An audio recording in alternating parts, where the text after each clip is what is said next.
आप लोगों को ऐसी क्या नौबत आ पड़ी कि सिग्नेचर करने पड़ रहे हैं और आप संदेश देने यहाँ पर आए? देखिए, जब पीएम अपने मन की बात कर सकते हैं तो देश की महिलाएं भी अपने मन की बात कर सकती हैं। अब हर एक किसी को तो वो मौका नहीं मिलता कि टीवी पे जाकर के अपने मन की बात वो रख सके। महिला आरक्षण का जो बिल है, जो भ्रूण उन्होंने 3 साल से मोदी सरकार के गर्भ में पाल के रखा हुआ है, हम चाहते हैं कि उसकी डिलीवरी अब जल्दी से जल्दी धरातल पे होनी चाहिए। वो चाहते हैं कि परिसीमन के द्वारा अपने प्रभावित क्षेत्र में सीटें बढ़ा करके संसद के अंदर अपने प्रतिनिधित्व को ज्यादा संख्या में दिखाए। माफी मांग रहे हैं मोदी जी तो महिला झूठ बोलते हैं। माफी आज तक उसने अपनी बीवी से नहीं मांगी तो हमसे क्या मांगेगा वो माफी। कांग्रेस ने भ्रूण हत्या कर दी, महिलाओं के कांग्रेस ने भ्रूण हत्या प्रधानमंत्री ने करी है, लागू करो, अभी करो। नारी शक्ति अधिनियम 2023 है, उसको आज और अभी लागू कीजिए और 543 सीटों पे ही लागू कर दीजिए। तो देखिए, आधी आबादी अपने अधिकार के लिए लगातार सड़कों पर है। प्रधानमंत्री मोदी से सीधे तौर पर कहा जा रहा है 543 पर 33% आरक्षण लागू कर दीजिए, अभी कर दीजिए। यहाँ पर सिग्नेचर कैंपेन किया जा रहा है। तमाम महिलाएं आई हैं जो प्रधानमंत्री मोदी से संवाद करना चाहती हैं। पीएम दिल की बात करते हैं और अपनी मन की बात कर देते हैं। अभी राज संबोधन भी कर दिया। आप लोगों को ऐसी क्या नौबत आ पड़ी कि सिग्नेचर करने पड़ रहे हैं और आप संदेश देने यहाँ पर आए? देखिए, जब पीएम अपने मन की बात कर सकते हैं तो देश की महिलाएं भी अपने मन की बात कर सकती हैं। अब हर एक किसी को तो वो मौका नहीं मिलता कि टीवी पे जाकर के अपने मन की बात वो रख सके। इसलिए हमने महिला कांग्रेस की तरफ से ये महिलाओं को अपने मन की बात रखने के लिए ये पोस्ट कार्ड का माध्यम जो है दिखाया है। इस पोस्ट कार्ड के माध्यम से हम अपने मन की बात नरेंद्र मोदी जी तक पहुंचाएंगे कि जो वो महिला आरक्षण का जो बिल है, जो भ्रूण उन्होंने 3 साल से मोदी सरकार के गर्भ में पाल के रखा हुआ है, हम चाहते हैं कि उसकी डिलीवरी अब जल्दी से जल्दी धरातल पे होनी चाहिए। और इसके लिए हम मोदी सरकार के कान खोलने के लिए कि वो कान भी खोलें और आँख भी खोलें, इस पत्र के माध्यम से हम उनको बताएंगे। देश की लाखों महिलाओं के पास हम जाएंगे और उन्हें बताएंगे कि महिला आरक्षण बिल जो लागू होना चाहिए था और वो जो संशोधन 131वां लेकर के आए मोदी सरकार, महिला आरक्षण की बिल की आड़ में जो अपनी मंशाएं वो पूरी करना चाहते थे, विपक्ष ने उसे सिरे से खारिज किया है और नकारा है। तो जो अधिनियम लागू करना चाहते थे, जो 131वां संशोधन वो लेके आए थे, उसको हमने गिराया, ना कि महिला आरक्षण के बिल को हमने गिराया है। महिला आरक्षण बिल 2023 में पास हो चुका है, कोई ताकत नहीं है। पीएम मोदी तो खुद आ जाते हैं, देखिए संबोधन करें, राष्ट्र संबोधन कहते हैं 8:30 बजे करूंगा और इसमें साफ तौर पर बताते हैं देश की महिलाओं से माफी मांगता हूं कि मैं बहुत कुछ करना चाहता था लेकिन विपक्ष ने करने नहीं दिया। देखिए, पूरे 10 साल मोदी जी की सरकार को बने हुए हो चुके हैं। अगर वो महिलाओं के लिए कुछ करना चाहते हैं ना, तो जब उनकी पूर्ण बहुमत की सरकार थी वो तब कर सकते थे, कोई रोकने वाला नहीं था उनको। लेकिन उनकी मंशा महिलाओं के लिए कुछ करने की नहीं है। उनकी मंशा जो है महिलाओं के आड़ में अपने प्रलोभनों को सिद्ध करने की है। वो चाहते हैं कि परिसीमन के द्वारा अपने प्रभावित क्षेत्र में सीटें बढ़ा करके संसद के अंदर अपने प्रतिनिधित्व को ज़्यादा संख्या में दिखाए और जो साउथ इंडिया का जो प्रतिनिधित्व है उसको कम करना चाहते हैं। वो भारत को 2 हिस्सों में बांटना चाहते हैं। बोल रहे हैं प्रधानमंत्री, वो भारत को 2 हिस्सों में बांटना चाहते हैं। आप देखिए, अकेले उत्तर प्रदेश की जनसंख्या 30 करोड़ से ज़्यादा है। अकेले उत्तर प्रदेश में अगर आज आप चाहेंगे तो एक राज्य के वो 4 राज्य बना सकते हैं, इतनी जनसंख्या है। परिसीमन जो होगा जनसंख्या के आधार पर होगा। नॉर्थ इंडिया की और साउथ इंडिया की जनसंख्या में वैसे ही बहुत डिफरेंस है, आपको पता ही है। आप कह रही हैं महिलाओं के आड़ में अपने राजनीतिक फायदे को वो जो है उठाना चाहते हैं। बिल्कुल बिल्कुल, मैं यही कहना चाहती हूँ कि महिलाओं की आड़ में परिसीमन और डिलिमिटेशन का बिल लाने की जरूरत ही नहीं थी। सीधे सीधे पास हुआ 2023 का बिल था महिला आरक्षण का, सीधे सीधे उसे लागू करते तो महिलाएं देश की कितनी खुश होती। ठीक है, महिलाएं खुश होती, वो कह रहे हैं कि हम तो महिलाओं के लिए बहुत कुछ करना चाहते हैं, विपक्ष आ जाए कुछ भी नहीं करना चाहते। वो महिला आरक्षण बिल कहाँ पास किया उन्होंने? कांग्रेस ने पार्टी 23 में राहुल गांधी नहीं करने दे रहे हैं, कांग्रेस नहीं करने दे रही है। राहुल गांधी तैयार है करने के लिए, लेकिन मोदी नहीं करने को झूठ फैला रहे हैं मोदी। झूठ फैला रहे हैं, भ्रमित कर रहे हैं। महिलाओं के लिए तो इतना सोचते हैं नहीं, मोदी जी कुछ नहीं सोचते। वो अपने घर में इज्जत नहीं कर सकता, महिलाओं की क्या इज्जत करेंगे? वो महिलाओं की इज्जत नहीं करते हैं। महिलाएं सिग्नेचर वहाँ पर नहीं करते। तो अब लग रहा है सुनवाई होगी या बस ऐसे ही रह जाएगी? बोलती मैडम, अगर सुनवाई होती तो आज हम इतनी गर्मी में इस रोड पे तो नहीं उतरते। कितनी गर्मी है, आप तो गर्मी। माफी मांग रहे हैं मोदी जी तो महिला। झूठ बोलते हैं। माफी आज तक उसने अपनी बीवी से नहीं मांगी तो हमसे क्या मांगेगा वो माफी?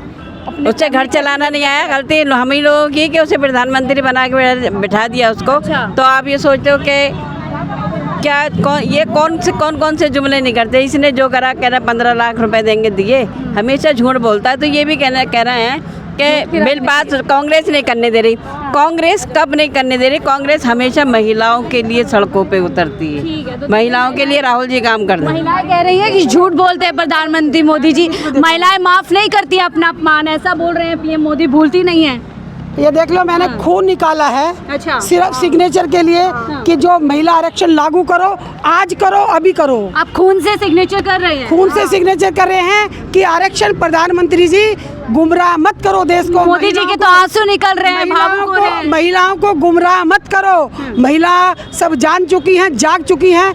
मैंने आज खून से हस्ताक्षर किए, ये देखिए। खून से इन्होंने सिग्नेचर यहाँ पर किए हैं। आप सोचिए, महिलाएं अपने अधिकार के लिए इतनी सीरियस नजर आ रही है, लेकिन पीएम मोदी भी तो देखिए भावुक हो रहे हैं, रो रहे हैं, माफी मांग रहे हैं आप लोगों से। जब चुनाव आते हैं ना, उनकी आंखों में आंसू आ जाते हैं। उनको कभी माँ का दुख दिखता है, कभी अपने परिवार का दुख दर्द दिखता है। देश की महिलाओं का दुख दर्द नहीं है, अपने मन की बात करते हैं जो उनको अच्छा लगता है। वो कभी जनता के मन की बात नहीं करते, कभी महिलाओं के मन की बात नहीं करते, कभी किसानों के मन की बात नहीं करते, कभी युवाओं के मन की बात नहीं करते। वो सिर्फ अपने मन की बात। राज संबोधन तो करते हैं देश के नाम पर। देखो, हाँ किया ना संबोधन।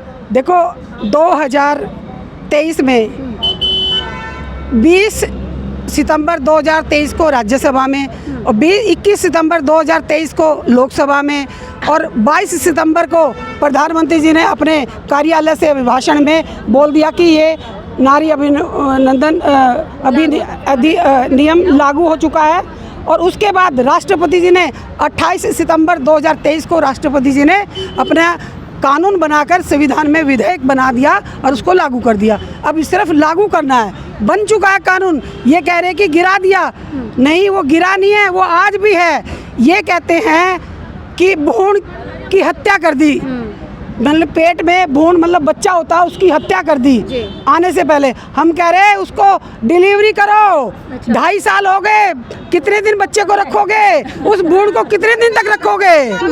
उसको पैदा करो, पैदा करके लागू करो, आज करो और अभी करो। कांग्रेस ने भ्रूण हत्या कर दी, महिलाओं के कांग्रेस ने भ्रूण हत्या प्रधानमंत्री ने करी है।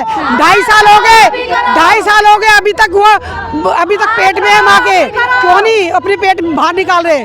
आज इसको लागू करो, आज करो, अभी करो। तो देखिए, महिलाएं साफ तौर पर नारेबाजी यहाँ पर कर रही हैं, एक बार साफ कह रही हैं कि अभी करो, आज करो, अभी करो, लागू करो। आरक्षण लागू करो, महिला आरक्षण लागू करो, महिला आरक्षण लागू करो, महिला आरक्षण लागू करो, महिला आरक्षण लागू करो।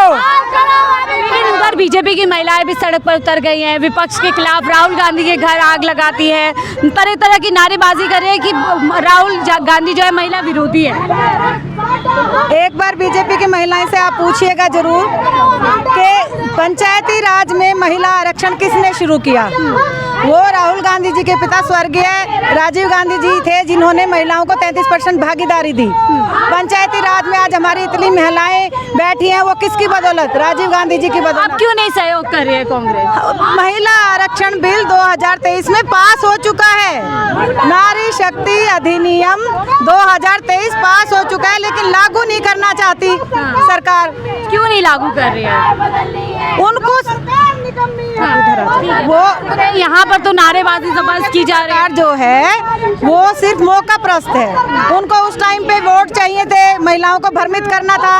उस टाइम पे पूरे विपक्ष ने पूरी सहमति दे के पास कराया, उन्होंने अपने नाम से वाहवाही लूट ली। वीडियो भी है प्रधानमंत्री जी का, आप देख लीजिएगा कि हमने। लेकिन अभी तो देखिए आंसू बहा रहे हैं, भावुक हो रहे हैं। उस वक्त तो बोला पास कर दिया है। आज जब मौका था, उनको पता था कि ये उनको वो नियत नहीं है प्रधानमंत्री जी की लागू करने की, इसलिए उसके साथ उन्होंने परिसीमन का जो रोड़ा था वो अटका दिया। रोड़ा खुद अटकाते हैं। ब्लेम गेम की राजनीति ही बीजेपी करती है। ब्लेम गेम ही चलेगी। अब महिलाओं को उनका अधिकार भी मिलेगा। पीएम मोदी तो आते हैं, रोते हैं, माफी मांगते हैं और ठीकरा कहीं ना कहीं विपक्ष पे नहीं, अधिकार मिलेगा, लेकिन वो तभी मिलेगा जब बीजेपी सरकार जाएगी और अब कांग्रेस सरकार आएगी। और ये काफ़ी अवेयरनेस फैल गई है जनता में, और ये आप लोगों की भी मेहरबानी है, जो सोशल मीडिया है उसकी मेहरबानी है कि बहुत सारा सच सामने आ रहा है। और अब ये हम बदलेगा सरकार और हमें मिलेगा। महिलाओं का अधिकार है। हम अपना अधिकार मांग रहे हैं, कोई भीख नहीं मांग रहे हैं, ये हमारा अधिकार है। हम वोट करते हैं, खेतों में जो किसानी करती हैं वो महिलाएं हैं हमारी ज़्यादा संख्याओं में, घरों में जो चूल्हा चौका करती है वो महिलाएं हैं। आप जॉब में देख लीजिए महिलाएं हैं, तो फिर हमारा हक क्यों नहीं है? तभी तो मोदी जी भी दे रहे हैं ना अधिकार, कह रहे हैं दे रहे हैं, बहुत अच्छा। जो उन्नाव वाली जो बेटी, आज हम इसीलिए आए हैं कि जो नारी शक्ति अधिनियम 2023 है उसको आज और अभी लागू कीजिए और 543 सीटों पे ही लागू कर दीजिए। मांग सीधी जी, आप ठीक कह रही थी कि है, बिल्कुल। हाँ, मैं कह तो नहीं हूँ, देते हैं वो हक अधिकार की बात करते हैं। उन्नाव वाली बेटी के लिए, हाथरस वाली बेटी के लिए क्या हुआ? वो बेटियां नहीं थी, वो महिलाएं नहीं थी, अभी तक उनका अधिकार कहाँ मिला? हमें आना पड़ेगा, सड़कों पे मांग उठानी पड़ेगी। क्या महिलाओं के नाम पे राजनीति की जा रही है? राजनीति हो रही है ना, ये बताइए ना पहले। हम अपना हक आज मांग रहे हैं तो उनको टीस क्यों हो रही है? हम तो अपना हक मांग रहे हैं ना, जो हमारा अधिकार है वो मांग रहे हैं। वो कह रहे हैं कांग्रेस को हमेशा परेशानी होती है जब भी देश हित में कुछ बात की जाती है। हाँ, तो बता रहे हैं ना क्यों परेशानी होती है। वो हमेशा सड़कों पे चल के मांग करते हैं, न्याय के हक के लिए मांग करते हैं, न्याय के लिए लड़ाई लड़ती है कांग्रेस, इसलिए इनको मिर्ची लगती है। दे तो रहे मोदी जी, वो इतनी बड़ी टॉफी है ऊपर लटका रखी है। अच्छा। हाँ, वो कह रहे हैं कि गिरेगी तो खाओगे, गिरेगी तो खाओगे। अच्छा। पर वो ना गिरेगी ना खाएंगे क्योंकि उन्होंने पकड़ रखी है। दिखा के ही दिखा रहे हैं। कर दीजिए ना, परिसीमन में जो सीटें हमारी 554 उनको कर दीजिए ना, कौन मना कर रहा है? ना वो 850 होंगे और ना वो हमें मिलेगी। तो मोदी जी के समर्थन में तो बहुत सारी महिलाएं उतर जाती हैं। हाँ, तो क्यों नहीं उतरी थी उस दिन सड़कों पे? क्यों नहीं उनकी सांसद महिलाएं आई थी जब वो हाथरस वाली बेटी के लिए? और 8 साल की बच्ची का जब रेप होता है, इसी दिल्ली में होता है, तब क्यों नहीं आई थी? दिल्ली गुप्ता भी भावुक हो जाती है, काफी दुखी हो जाती है। हाँ, वो घड़ियाली आंसू हैं, घड़ियाली आंसू हैं, वो आ ही जाते हैं उनके जब वो सत्ता की बात उनके आती है। खुद के कई वादे अधूरे हैं, 2500 मुफ्त सिलेंडर, लेकिन महिलाओं को अभी वो सिलेंडर लटके पड़े हैं, अभी तो वो सिलेंडर ही नहीं आ रहे ना। तो ये सब चीजें हैं, उनको ये बिल लागू करना पड़ेगा। हम इसके लिए आए हैं और ये उनको बिल पास ही करना पड़ेगा। महिला आरक्षण बिल पास करना पड़ेगा, आज करना पड़ेगा, अभी करना पड़ेगा। साडा हक एथे रख, साडा हक एथे रख। तो देखिए, साडा हक एथे रख, इस स्लोगन के साथ में साफ तौर पर महिलाएं कह रही हैं कि अपना अधिकार हम लेकर रहेंगे। अब देखिए ये लड़ाई आगे कैसे बढ़ती है, क्योंकि अलग अलग मंच पर मोदी जी जा रहे हैं, उनके तमाम दल के लोग जो है साफ तौर पर ये जताने की कोशिश कर रहे हैं कि देखिए महिला अधिकार के हक में वो है, लेकिन विपक्षी दल है जो महिलाओं को उनका अधिकार देना नहीं चाहता है। और ऐसे में हमारे पूर्ण समर्थन चाहिए, पूर्ण राज्य, इस तरीके से वो लगातार जो है वोटों की अपील कर रहे हैं कि अगर हमारी सरकार आती है अलग अलग राज्यों में तो वहाँ पर महिलाओं को आरक्षण दिया जाएगा। फिलहाल इस रिपोर्ट में इतना ही। देखते रहिए 4PM न्यूज़ नेटवर्क।